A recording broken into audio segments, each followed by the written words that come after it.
समय भी हम तैयारी के साथ हम यस ब्रदर 5 मिनट पहले आया, यही पता चलता है कि टाइम में ख्याल रख। इंडियन तो बदनाम हुआ है कि बदला में कंसेप्ट बदला है। हम लोग ने पहला सेशन में प्रभु जो हमारे चीजों को देख रहा था, उसमें 2 चीजों को देखा, जो हमारा भोजन है और जो हमारा घर है इस्तेमाल कर प्रयोग कर। और आप तीसरे बात में जाएंगे, जो प्रभु उन जमाने में विश्वासी चीजों था, उसमें चीज था, उसको प्रयोग किया, वो है जहाज। डुंगा लिखा है नेपाली, हिंदी में क्या होगा? नाव होगा, जहाज है ना, नौका भी बोल, जहाज जो भी हो, नेपाली में डुंगा बोलता है, डुंगा ही बोलता है, वो मेरे मुंह में बैठा है। तो प्रभु क्या क्या कर रहा था वो जहाज में? मत्ती 8 और उसका 23 से 24 में देखेंगे। किसी को अगर मिला तो आप पढ़ भी सकते। 24 प्रभु जहाज पे विश्राम कर रहा है, और नहीं भी मिलेगा तो भी ठीक। मत्ती 8 और 23 प्रभु वहां पे विश्राम कर रहा है, सो रहा है। मत्ती 9 और उसका 1 पद 14, 13 और 22 में भी है। वहां पे प्रभु नाव पे बैठ के यात्रा कर रहा है। और मत्ती 13 और उसका 1 से 2 पद जहाज में से प्रभु प्रचार कर रहा है। और मरकुस 8 उसका 13 से 21 तक पढ़ेंगे तो वहां से प्रभु चेलों को शिक्षा भी दे रहा है। तो एक हिसाब से हम ये बोल सकते हैं कि जहाजी प्रभु का बेड था जहाँ पे वो रेस्ट कर रहा था, जहाजी प्रभु का गाड़ी था जिससे प्रभु यात्रा कर रहा था, जहाजी प्रभु का पुलपिट था जहाँ से प्रभु प्रचार कर रहा था, और जहाजी प्रभु का एक ट्रेनिंग सेंटर भी था, तालीम केंद्र भी था, जहाँ बैठ के 6 लोग नावी है ना, नाव में बैठ के प्रभु ये सब। हम बोल सकते हैं कि हमारे पास तो जहाज तो नहीं है, नाव तो नहीं है, तो हम क्या देंगे प्रभु? हमें ये बात को ऐसे समझना चाहिए, ये नाव जो है प्रभु के चेले लोग के लिए, विशेष करके 4 आदमियों के लिए तो बिल्कुल ही वो क्या है कि पतरुस, अंद्रियास, यूहन्ना, याकूब, वो जहाज वो लोग के लिए बिजनेस था, वो लोग के लिए जॉब था। जहाज में ही बैठ के वो लोग मछली को करता था, वो उसका नौकरी था या उसका वो व्यापार था, सब कुछ वही था जहां तक इनकम का सवाल है। जहाज नहीं है तो वो लोग का घर नहीं चलता, सब कुछ जहाजी था। और वो लोग का तो आइडेंटिटी भी जहाजी। गलील का जो समुद्र था वहां पे जाके दिन भर उसमें बैठ के वो लोग मेहनत कर, वो लोग का ऑफिस था, ऐसा भी बोल। तो उसको आप हमारे जीवन में प्रयोग करेंगे तो हम जो भी करते हैं, आप अगर चाय का बगान में काम करने वाले हो या खेती करने वाले हो, बिजनेस करने वाले हो या नौकरी करते हो, पेंशन लेते हो, जो भी है आपका वही आप करते। और प्रभु वो भी कभी कभी हमें ऐसा सोच आता है कि ये प्रभु का स्पेस है, ये मेरा स्पेस। लोग सोचते हैं ना, ये प्रभु का जगह है, ये मेरा जगह। संडे जो है वो प्रभु का जगह है, मैं वो दे दूंगा, लेकिन मंडे वो मेरा है। सिर्फ मंडली घर में ही नहीं, हम जब नौकरी करते हैं वो नौकरी भी प्रभु के लिए ही करना चाहिए, वो उससे भी प्रभु का ही प्रभु को ही स्पेस मिलना चाहिए। तो अगर ऐसा होगा तो क्या होगा? मैं थोड़ा इमेजिनरी बात कर रहा हूँ, थोड़ा काल्पनिक बात कर रहा हूँ। ये जो भी जहाज लिखा हुआ है, ज्यादातर ये जहाज सिमोन पतरुस का था, पतरुस और उसका भाई था अंद्रियास। वो जहाज और दूसरे बहुत सारे वहां पे जहाजे था, नावें थे। उसमें फर्क क्या था? फर्क ये था कि इस नाव में प्रभु ने ऐसे बातें को किया था जो किसी नाव में। एक घटना था, पतरस प्रभु को पीछे चलने में थोड़ा हड़बड़ाहट हुआ, तो प्रभु के पीछे चल के मेरा परिवार का खाना नहीं मिलेगा तो मुझे कुछ करना पड़ेगा। तो उसने क्या किया? लूका 5 लिखा है, प्रभु को पीछे होने बंद कर दिया, भाग के अपने नाव पे आया, तो रात भर लूका 5। तो सुबह क्या हुआ?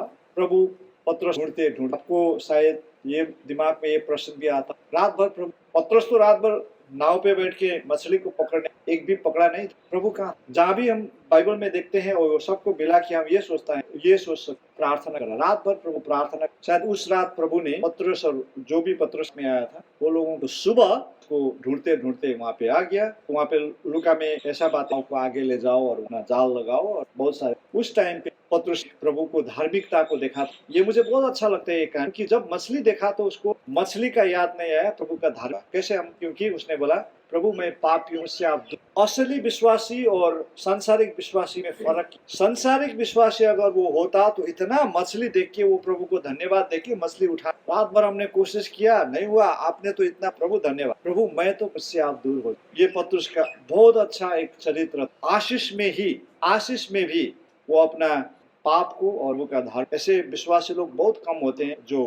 तो ये जो एक मिरेकल हुआ था, ये सिर्फ मिरेकल ही नहीं था, ये पतरस को हमेशा के लिए एक बदलने का घट। तो बिजनेस या जॉब हम जो भी करते हैं, धंधा काम धंधा जो भी करते हैं, नौकरी जो भी, वो सिर्फ पैसा कमाने का और परिवार पालने का माध्यम ही नहीं है। अगर हम उस पे प्रभु को स्थान देंगे तो वो जॉब जो हम करते हैं, जो नौकरी धंधा जो भी करते हैं, वो प्रभु को हमारे जीवन बदलने का मौका भी होता है। भाई निर्मल से मैं ये बात कर रहा हूँ, भाई ने मुझे बहुत छोटे समय में बहुत सारे ऐसा छोटा छोटा घटना बता, जिस घटना में भी वो जॉब में था, उसमें उसने प्रभु का कैसे प्रभु ने वो नौकरी, बहुत सारे विश्वासी के जीवन में जॉब का जब वो लोग कहानी बोलेगा तो वो लोग ऐसा ही बोलेगा कि ये जॉब में ये किया, वो जॉब में किया, गवर्नमेंट ये अवार्ड मिला, ये हुआ, लेकिन वो जॉब में पूरा आप कहानी सुनो, वहाँ पे प्रभु उसके जीवन में कैसे काम किया वो कहानी है ही नहीं है। सिर्फ ये है कि मैंने जॉब में ये किया, मैंने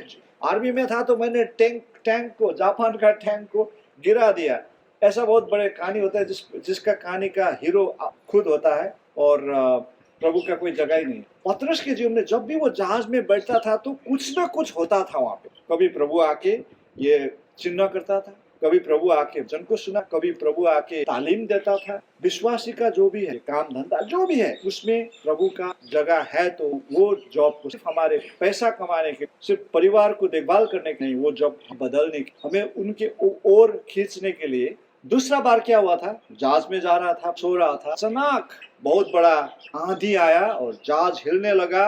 वो लोग सोचा कि अभी वो मरने वाले। उस टाइम पे हमें सबको ये पता है, वो सो रहा था। जब हम ऐसे, सबने कुछ ना कुछ तो किया है ना, हम लोग कोई जॉब करके आया हुआ है यहाँ पे, कोई किसानी का करके आते हैं, हमारे कुछ ना कुछ पेशा तो है। हमारे पेशा के लंबे अनुभव में कभी कभी हमारा भी जहाज हिला है कि नहीं। ऐसा स्थिति आया है कि लगता है कि अब मेरा ये नहीं होगा, लेकिन विश्वासी लोग कितना धन्य है कि वही पेशा जो हिल रहा, जो भी हम काम जो हिल रहा है, वो डूब रहा है, मैं आंख खोल के देखा। मेरी जिंदगी में ऐसे बहुत घटना हुआ है जब मेरा सब गिर रहा था, प्रभु था वहाँ। तो यहाँ पे हमें एक हौसला मिल रही है। अगर मैं ये एक ही बार को बार बार रिपीट कर रहा हूँ, दोहराता रहा, वो ये है कि हमारा जॉब, हमारा बिजनेस, हमारा जो भी पेशा है जो हम करते हैं, और उसमें हम प्रभु को स्पेस देता है, जगह देता है, तो वो जब भी डूबने का स्थिति आता है, प्रभु वहाँ पे सोया हुआ। प्रभु जब उठना पड़ता है, प्रभु ठीक उसी टाइम पे उठ के वहां से बचा। तीसरी बार क्या हुआ था, ये हुआ है घटना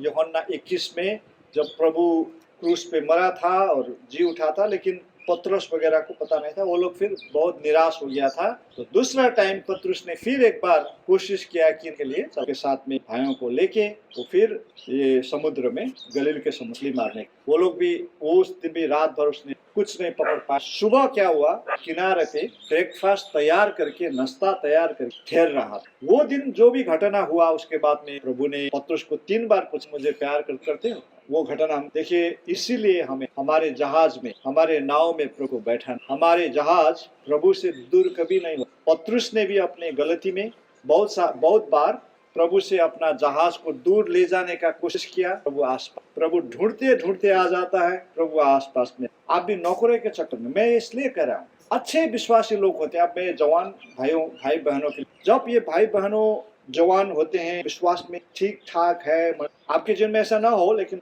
कोई जवान लोग क्या होते हैं कि जब नौकरी मिलता है, आस्ते आस्ते उसे दूर नौकरी की, और बोलता है क्या करें, नौकरी ऐसा है। वो क्या कर रहा है, अपना जहाज प्रभु से दूर लेके जा रहा है, यही कर रहा है वो। या कोई भी भाई जो जब बिजनेस शुरू करता है, जब पैसा कमाना लगता है, तो वो फिर बिजनेस इतना बिजी होता है कि वो मंडली में आता है, वो क्या कर रहा है, जहाज। ऐसे भाई बहन जो भी है, उसको ये पता चले प्रभु दूर नहीं हुआ। आपको लग रहा है आप प्रभु से दूर हो रहे, आप जहाज दूर ले जा रहा है, लेकिन प्रभु आसपास में आपको ढूंढ ही रहा है, आपको किनार में रास्ता तैयार करके प्रभु वेट कर ही रहा। हमारा जहाज जो है, नाव जो है, को सामने प्रभु को ही उस पर रखना चाहिए, प्रभु वहीं पे बैठना। और एक छोटा सा बात है जो उसको ज्यादा इंटरप्रेट भी ना करें, वो ये है कि अगर प्रभु आपका जहाज को संभालेगा तो मछली कितना मारना है प्रभु को पता है, और आंधी को शांत करना है।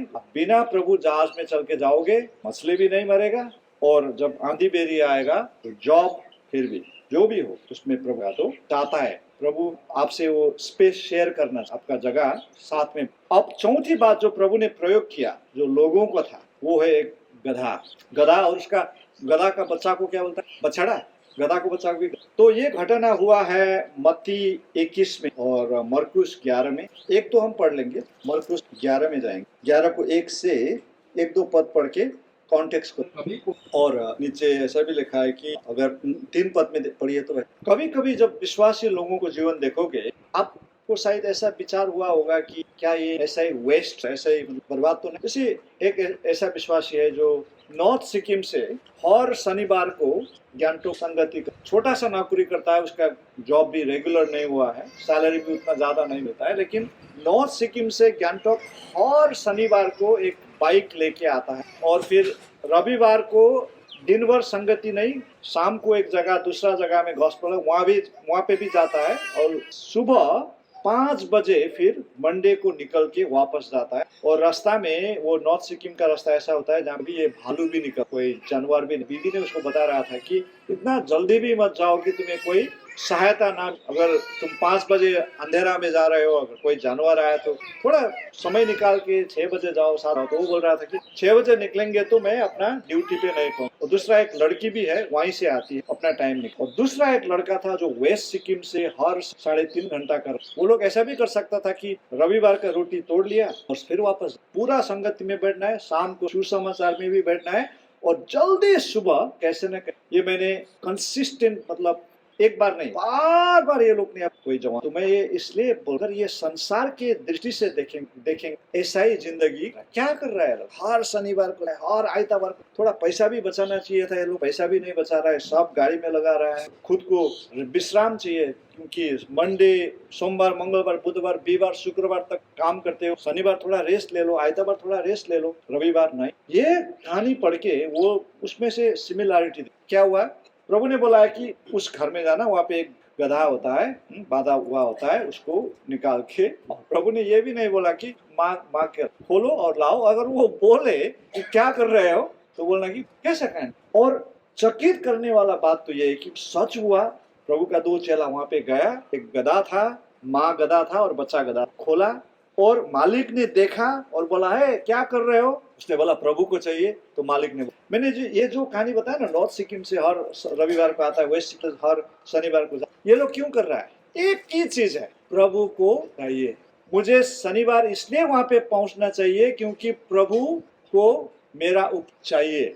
अगर ये हमारे दिमाग में घुस गया ना तो संसार के लिए वो हम लोग गलत कर रहे हैं, संसार के लिए हम लोग ऐसा ही खर्च कर रहे हैं। लेकिन जब हमें पता है कि ये प्रभु को चाहिए तो हमें ऐसा नहीं लगता। आप समझ रहे हो मैं क्या बोल रहा हूँ। एक बार आपको लगा कि ये प्रभु को चाहिए तो आप दे दोगे। अगर वो मालिक के आसपास पे कोई और पड़ोसी तो वो भी देख रहा है और ये मालिक बोल रहा है कि क्या कर रहे हो, वो लोग बोलता है कि प्रभु को चाहिए, उसने बोला तो ले जाओ, तो पड़ोसी लोग क्या बोलेगा, अरे क्या बोल रहे हैं, ले जाओ, कैसे दे रहा है, आपने कितना दुख करके गधे को अभी तक पाला पोसा, उसका फिर देखो वो बच्चा भी है, 2 गधा ऐसे ही बिना पहचान आदमी को दे दिया, उसके मुंह में क्या होगा। क्योंकि प्रभु को शायद आप घर में पहला विश्वासी होगा, माँ बाप आपका विश्वासी नहीं होगा तो आपको शायद बोलेगा संडे घर में बैठ के पढ़ो, क्या रात दिन यीशु लगा के बैठा, क्या मंडली करते हो, तो आप क्या बोलते हो, ऐसा बोलोगे तो नहीं, लेकिन आपके मन में ये कन्विक्शन होगा, विश्वास होगा। प्रभु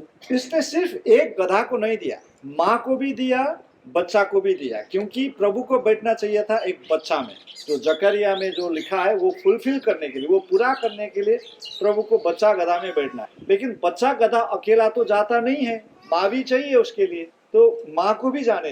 डबल खर्च हुआ, एक काम पूरा करने में डबल खर्च हुआ, ट्रिपल खर्च तब आपको लगता है जब आपको पता चलता है कि ये 2 लड़के लोग आया हुआ है, वो आप उसको पहचानते भी नहीं हो। और चौथी खर्च इसमें लगता है कि आपको पता नहीं है कि वो वापस लाएगा कि नहीं, वो भी आपको पता नहीं है। ये सब होते हुए भी बिना नेगोशिएशन, बिना दाम पूछताछ करके, बिना दाम को मांग के उसने दे दिया। ये होता है गधा देना। गधा देना मतलब, थोड़ा नेपाली हिसाब से समझा रहा हूँ, इंडियन हिसाब, गधा देना बिल्कुल स्टूपिड बन के, एकदम लोगों के, संसार के लोगों के लिए बेवकूफ बन के प्रभु को दे देना। ऐसा किया है तो आप, क्योंकि आप यही कर रहा है जो पूरा इजराइल में एक आदमी प्रभु को, आपका जीवन में भी यही कन्विक्शन, यही विश्वास आगे बढ़ाएं, क्योंकि दोस्त लोग के विपरीत बोलेगा, कभी कभी परिवार भी उसके विपरीत बोलेगा, क्यों कभी कभी मंडली भी उसके विपरीत बोल, मंडली में भी सब तो आत्मिक नहीं, मंडली में भी तो बहुत सारे लोग तो संसारिक ही, वो लोग भी कभी कभी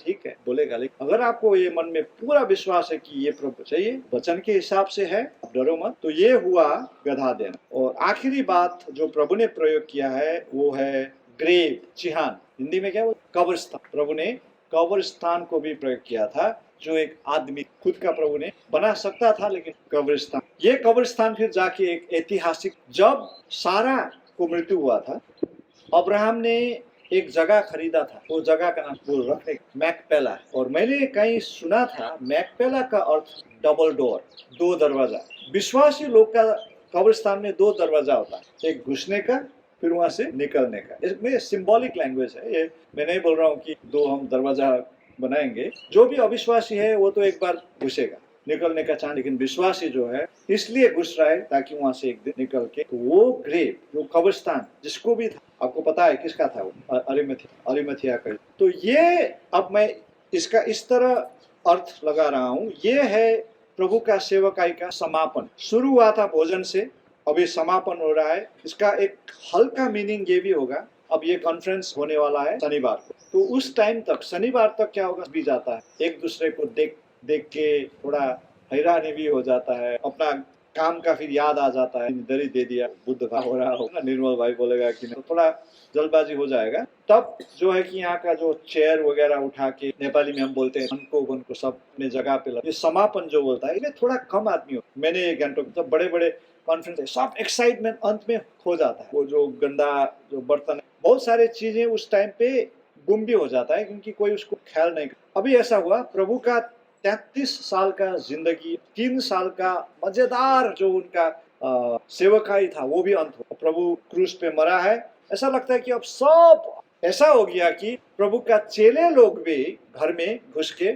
सो रहा था। पतरस, यूहन्ना सब डिप्रेस, एकदम डिप्रेस लग रहा है। सिर्फ ये बहन लोग मसाला लेके प्रभु के चांद पे जाता है रविवार को, वो लोग में थोड़ा प्रभु के लिए अभी भी वही विगरस जो दिखाई दे रहा है, लेकिन यूहन्ना याकूब में तो वो भी नहीं, वो तो अभी लगता है कि घर पे सो गए। ऐसा टाइम जो बाहर कोई भी नहीं निकला है, ऐसा लग रहा है कि विश्वासी के जीवन में लॉकडाउन हो गया है, कोई निकल ही नहीं रहा। अरिमथिया का यूसुफ, निकोदेमस, ये समापन भी इतना दिन कहाँ था पता नहीं, जब अंत में कोई नहीं था। शायद ऐसे मंडली में बहुत सारे चीजें हैं जो करने के लिए विश्वासी लोग हैं, लेकिन ऐसे चीजें भी होते हैं प्रचार करने के लिए सब तैयारी करते। मैं भी एक दिन जाके, लेकिन पोछे लगाने के कोई एम्बिशन भी नहीं रखेगा, पोछा लगा, मंडली का दरवाजा बंद कर। एक बेथेस्दा मंडली बेंगलोर में एक बार गया, वहाँ पे एक आदमी था, उसका नाम मैंने भूला। शाम को बाइबल स्टडी में गया था, सब बाइबल स्टडी, वो आदमी देर तक बैठा, सब बंद साफ सुधर करके वो ताला लगा। मैं भी उन दिन कुछ देर बाद किया। ऐसे लोग बहुत कम जो लास्ट होते हैं जाने में। यूसुफ के बारे में एक दो बातें और शेयर करना चाहूँ। प्रभु के जीवन में शुरू में एक यूसुफ आता है, अंत में एक प्रभु के जन्म के संबंध यूसुफ आता है जो कारपेंटर था, और अंत में दूसरा यूसुफ आता है जो काउंसिलर। कारपेंटर मतलब जो सिकर्मी था, काट, और ये काउंसिलर, ये बहुत बड़ा एक शासक था यहूदी का, एकदम प्रभावशाली आदमी। ये शुरू में आने वाला यूसुफ जो है, प्रभु का जन्म में आने वाला यूसुफ बिल्कुल गरीब था, लेकिन प्रभु के अंत में आने वाला यूसुफ बिल्कुल अमीर था। फर्क क्या, दोनों यूसुफ है, एक गरीब है, दूसरा अमीर। तीसरा, दोनों यूसुफ कपड़ा से संबंध। प्रभु को जब जन्म हुआ तो ये पहला यूसुफ कपड़ा में लपेट के डूढ़ पे रखा, डूढ़ चरनी में रखा था, और प्रभु को जब मृत्यु हुआ था कपड़ा में लपेट के कब्रिस्तान में रखा। दोनों काम एक ही, और इसलिए प्रभु को चरनी पे रखा ये यूसुफ ने, दूसरा यूसुफ कब्रिस्तान। क्या सीखेंगे ये कि आप गरीब यूसुफ हो, धनी यूसुफ हो, प्रभु के लिए आपको बिल्कुल, आप ये पब्लिक लाइमलाइट में या दुनिया के नजर में आप नहीं देखोगे। ये दोनों यूसुफ को नहीं दिखाया है, मतलब शुरू में थोड़ा आया है यूसुफ, फिर पता नहीं क्या होता है। प्रभु का पब्लिक मिनिस्ट्री, सार्वजनिक सेवकाई शुरू होता है, उसका कोई मेंशन नहीं है, नाम भी नहीं आता है कहाँ है। प्रभु का जो महिमा है उनसे भी थोड़ा पतरस ने ले लिया, याकूब ने ले लिया, लेकिन ये यूसुफ, अरिमथिया वाला यूसुफ, अपना अपना टाइम पे अपना अपना। सबसे बड़ा खतरा विश्वासी जीवन में क्या होता है, मैं प्रभु को सेवा करूं, इससे बड़ा खतरा। इसमें से हमको बस यूसुफ से हम यही सीख, जो भी देखा मैं सिर्फ वही करूं, चाहे वो शुरू में थोड़ा चरणी में प्रभु का रखने का जो मौका हो, आखिर में जो भी हो मैं वो करूंगा। ये कंक्लूडिंग मिनिस्ट्री जो होता है, आखिर में जो हम लोग सेवा करना का जो मीनिंग होता है, इसका अर्थ ये, जब कोई नहीं देखता है, कोई नहीं करना चाहता है। यूसुफ का मीनिंग क्या होता है? यूसुफ का मीनिंग होता है इजाफा। इजाफा जोड़ना, ऐड करना, उसके ऊपर थपना, ना तो हिंदी, इजाफा करना, उसके ऊपर और बढ़ाना। और ये दोनों यूसुफ के जीवन में हम यही देख, प्रभु के जो महिमा को ऐसे ही वो लोग बढ़ाया है जब कोई नहीं किया। एक जो जन्मा हुआ एक छोटा सा जो चरनी में जो प्रभु को पैदा हुआ, ये नहीं था, बिल्कुल कोई नहीं। मरियम था, बीमार थी, बच्चा जब पैदा होगा तो बीमार तो होगा ही। सिर्फ यूसुफ था, यूसुफ ने को जो सम्मान देना था, देखभाल करना था। जब प्रभु मरा और क्रूस पे लटकाया हुआ था, उस कोई नहीं था, यूसुफ वही। तो ये सब जो भी यूसुफ ने किया है, उसे हमें यही हौसला मिल, जो सब करता है वो तो करना आसान है, लेकिन जब कोई नहीं करता है वो करना। यूसुफ वाला मिनिस्ट्री वो, यूसुफ वाला सेवकाई वो, जो सब ने छोड़ा है वो करना। यूसुफ का बात हो गया, लेकिन वो कब्रिस्तान का बात है। प्रभु ने लोगों को कब्रिस्तान तक प्रयोग करता है। इसका अर्थ ये होता है कि हमारा अंतिम चीज जो है वो भी प्रभु को कहानी है सारापात का पे अनिकाल हुआ, तो पता है वो कहानी, हाँ, विधवा का। वहां पे भविष्य वक्ता जाता है खाने के लिए। तो एलिया ने क्या बोला, मेरे लिए थोड़ा रोटी लाओ। तो उसने क्या बोली थी, हमारे पास तो है ही नहीं है, अब हमारे लिए आखिरी रोटी बनाने के थोड़ा सा आटा है, वो हम लोग बना के कि हम लोग मरने वाला है, वो हमारा अंतिम आटा बस हमें खाने दीजिए, हमारा अंतिम। वो भविष्य वक्त दे दिया। फिर देखिए, कभी कभी हम सोचते हैं कि हमने सब कुछ तो प्रभु के लिए दिया, अब ये तो हम रखेंगे, कब्रिस्तान है यार, ये हम रखना तो हमारा अंत चीज है प्रभु। व्हेन वी गिव, जब हम प्रभु को देते हैं तो आखिरी तक, ये जो राजनीति करने वाले लोग का भाषण होता है ना, आखिरी बूंद तक मैं देश के लिए देके जाऊंगा, जो बोलता है विश्वासी के मन में, मेरा आखिरी सांस तक मैं भूखे लिए प्रभु के लिए। और ये घमंड से नहीं, ये जान के कि ये मेरा, ये जान के कि मैं अयोग्य हूँ और सब कुछ प्रभु के लिए देना, तो ये हमें चाहिए। समय ने दिया, इसके धन्यवाद प्रभु।